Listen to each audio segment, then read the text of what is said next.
يا طالب العلم لا تبغي به بادلا، فقد ظفرت ورب اللوح والقلم. وقدس العلم واعرف قدر حرماته في القول والفعل والآداب فالتازم. واجهد بعزم قوي لا انثناء له، لو يعلم المرء قدر العلم لم ينم.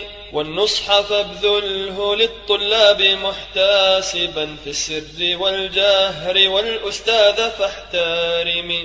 ومرحبا قل لمن يأتيك يطلبه، وفيه محفظ وصايا المصطفى بهم. والنية تجعل لوجه الله خالصة، إن البناء بدون الأصل لم يقم. ومن يكن لي يقول الناس يطلبه، أخسر بصفقاته في موقف